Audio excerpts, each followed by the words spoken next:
بسم الله الرحمن الرحيم تبارك الذي بيده الملك وهو على كل شيء قدير الذي خلق الموت والحياة ليبلوكم أيكم أحسن عملا وهو العزيز الغفور الذي خلق 7 سماوات طباقا ما ترى في خلق الرحمن من تفوت فارجع البصر هل ترى من فطور ثم ارجع البصر خرتين ينقلب إليك البصر خاشعا وهو حسير ولقد زينا السماء الدنيا بمصابيح وجعلناها رجوما للشياطين وأعتدنا لهم عذاب السعير وللذين كفروا بربهم عذاب جهنم وبئس المصير إذا ألقوا فيها سمعوا لها شهيقا وهي تفور تكاد تميز من الغيظ كلما ألقي فيها فوج سألهم خزنتها ألم يأتكم نذير قالوا بلى قد جاءنا نذير فكذبنا وقلنا ما نزل الله من شيء إن أنتم إلا في ضلال كبير وقالوا لو كنا نسمع أو نعقل ما كنا في أصحاب السعير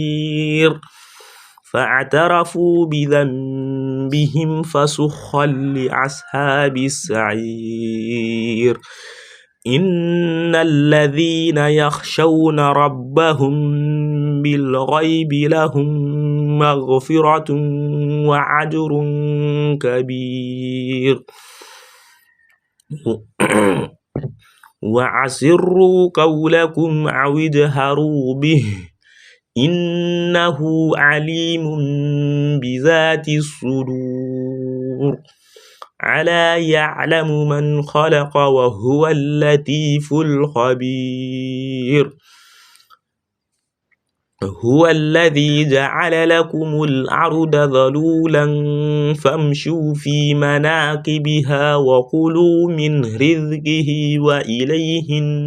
النشور أأمنتم من في السماء أن يخسف بكم الأرض فإذا هي تمور أم أمنتم من في السماء أن يرسل عليكم حاسبا فستعلمون كيف نذير ولقد كذب الذين من قبلهم فكيف كان نكير أولم يروا إلى الطير فوقهم صافات ويقبضن ما يمسكهن إلا الرحمن إنه بكل شيء بصير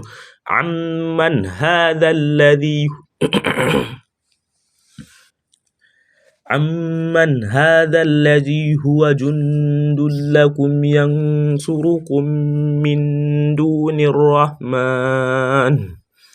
إن الكافرون إلا في درور أمن هذا الذي يرزقكم إن أمسك رزقه بل لجوا في عتو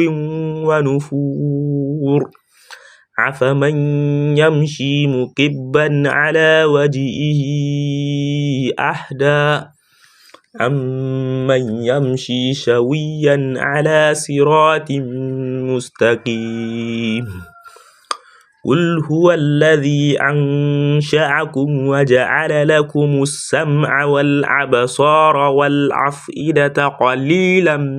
ما تشكرون قل هو الذي ذرأكم في الأرض وإليه تحشرون ويقولون متى هذا الوعد إن كنتم صادقين قل إنما العلم عند الله وإنما أنا نذير مبين فلما رأوه زلفة سيئت وجوه الذين كفروا وقيل هذا الذي كنتم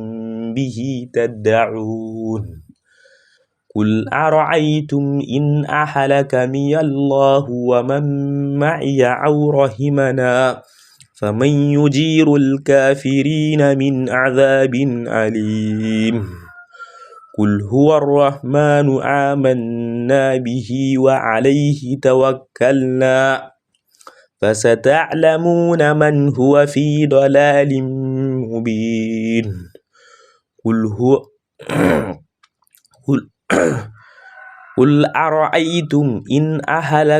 قل أرأيتم إن أصبح ماؤكم غورا فمن يأتيكم بماء معين